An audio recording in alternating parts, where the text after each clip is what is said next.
Welcome back to art. Sorry. I am so excited because we have been gathering our supplies, our boxes, our cardboardies, because today we're going to start to create something out of them, and it's going to be a lot of fun. This is Mr. Galloway's favorite time of the year, and much like when you recycle things, you reuse them, you bring them back from the dead. We're gonna make some things that have come back. No, I'm just kidding. We're gonna make some animals out of this.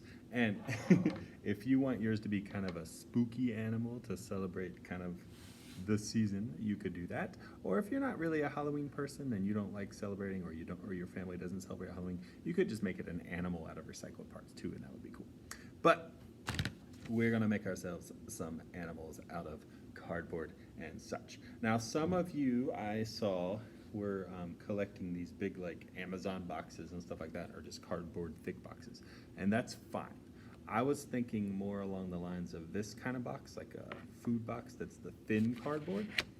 But if you have that thicker cardboard, that would work as well, so don't worry. What we're gonna do is I want to start my animal by having a nice big flat piece of cardboard, okay? So if you look at this cereal box, I've already kind of cut it in half, almost like this. I took the box, I took my scissors, and I went right up the side on one of these folds, like so. And when you cut up it like that, you can unfold it, and then you have this excellent little sheet of cardboard, okay? So you want to start with that. You could use a pizza box, or you could use a cereal box. Anything like that would work amazingly.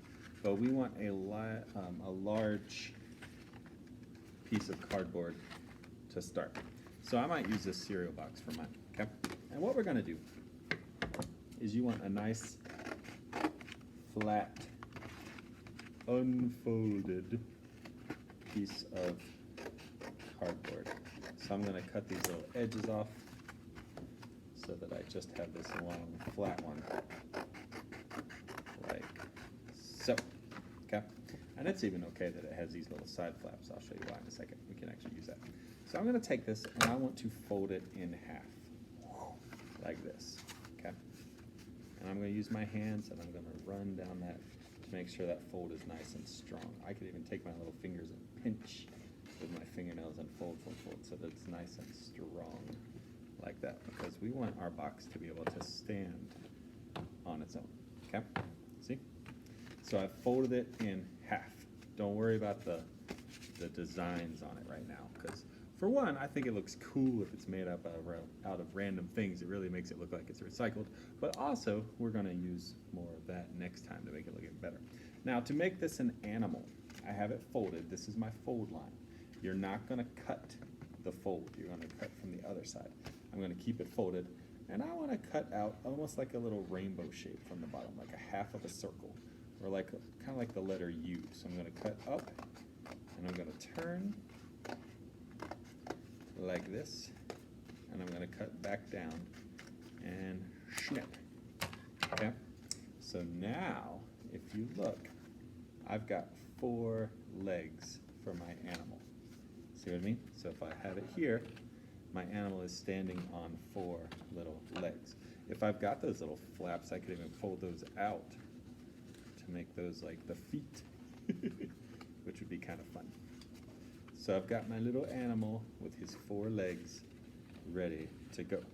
Now if your box does like this and starts flattening out and you don't want it to do that, one thing you could do to help fix that is if you get like a thin strip of cardboard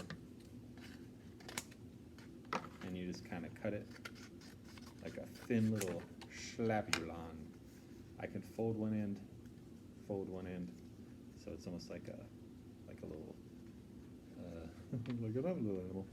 And watch this. I'm just going to get a little glue and put it here. And I'm going to get a little glue and put it here, like that.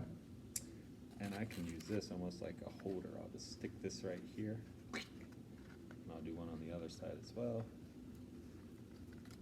And that'll hold my little beastie together so he doesn't flatten out every time he's standing on all four legs. And I gotta hold it for a second because it's not going to, it's glue, you know, so it's not gonna immediately stay.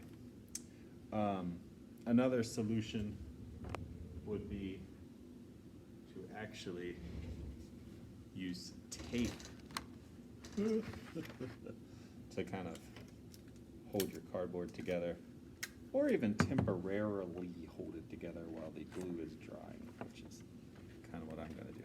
So I'll just put a little piece of tape down to hold that while the glue dries. And now see, my animal is going to stay more on all fours. Now, my little beastie does not look like much of an animal yet. He has no head, he has no tail. I don't even know what kind of animal he is. I hadn't thought about it yet. But if you have an idea in your brain of what kind of animal you're going to want, you probably, I assume, need a head. Most animals have heads. So to do this, you need another piece of cardboard. And for your head, a lot of times I like to just cut out like a circle for what my head's going to be. Okay?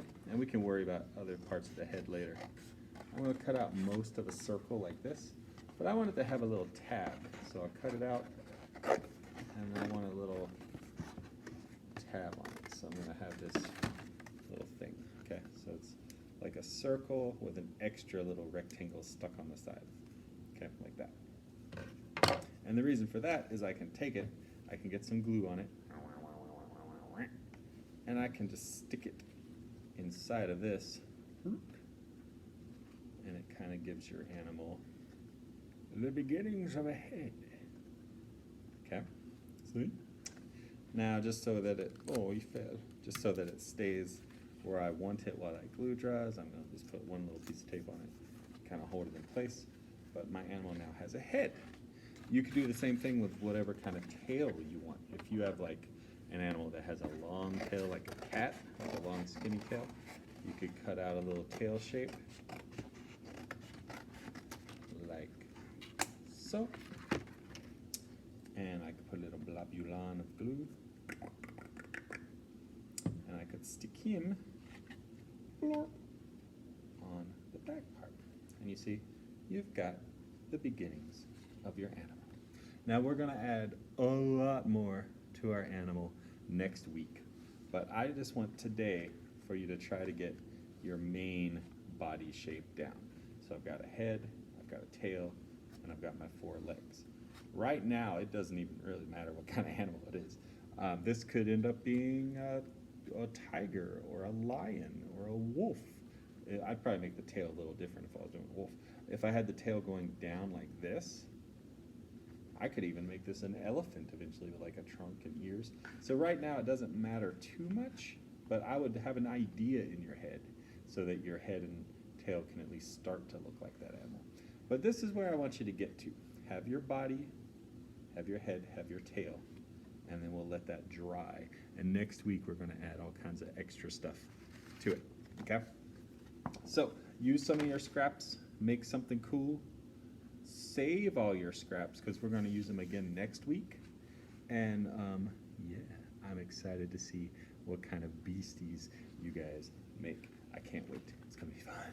So we are bringing our little animals back. I hope you guys had fun.